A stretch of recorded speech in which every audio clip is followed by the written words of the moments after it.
Өткөн жылы прокурорлордун дарегине 122 арыз түшүп, жетекчилик тарабынан тийиштүү чаралар көрүлгөн. Коопсуздук кеңешиндеги талаптарга ылайык эми жарандарды кабыл алуучу кабинеттерге видео байкоо орнотулуп, ар бир аракет көзөмөлгө алынат. Ошондой эле кызматкерлердин жоопкерчилиги күчөтүлүп, жемкорлукка аралашкандары жазага тартылат. Решением Совета Безопасности Биз учурда коопсуздук кеңешиндеги айтылган маселелерди акырындап чече баштадык. Анткени башкы прокуратуранын жанында жарандарды кабыл алуу жаңы имарат куруп, видео байкагычтарды орноттук. Бул коррупциянын алдын алып, адамдык факторду жоюуга өбөлгө болот. Мындан сырткары ар бир кызматкердин профессионалдык деңгээлине баа берилет.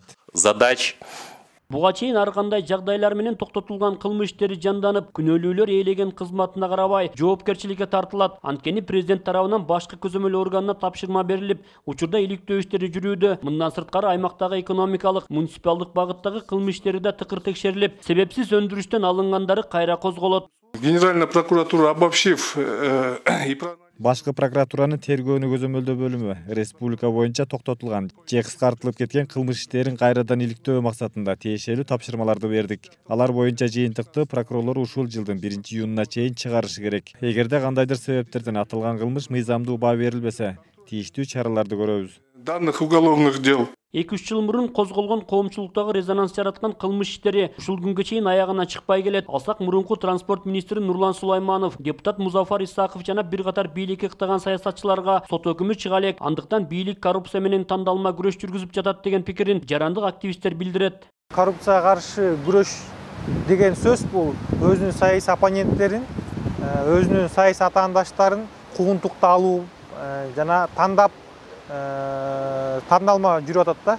Өткөн жылы башкы прокуратура мыйзамсыз берилип кеткен жер тилкелерин мамлекетке кайтарып, казынага 3 миллиард 800 миң сом жана коррупцияга каршы күрөшүүдөн 55 миллион пайда келтирген. Бирок мындан башка дагы көптөгөн жемкорлук фактыларынын бет ачылбай жатканын айрым саясатчылар белгилешет.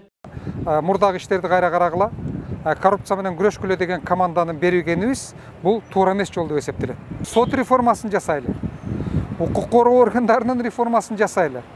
Мамлекеттик бийликтер коомго чечим кабыл алууда толугу менен ачык болсун деген нерселерди кылбасак, бул эч кандай жыйынтык алып келбейт. Башкы көзөмөл органы учурда коопсуздук кеңешиндеги берилген тапшырмалардын негизинде коррупцияга каршы чечкиндүү иш-чаралар жүрүп жаткандыгын маалымдашты. Бирок убакыттын тардыгын шылтоо кылып, прокурорлор журналисттерди кызыктырган суроолордун көбүн жоопсуз калтырды. Эске салсак, буга чейин президент Сооронбай Жээнбеков укук коргоо органдарына коррупцияга бөгөт коюу тапшырмасын койгон эле. Рустам Алымбаев, Ынтымак, Бишкек.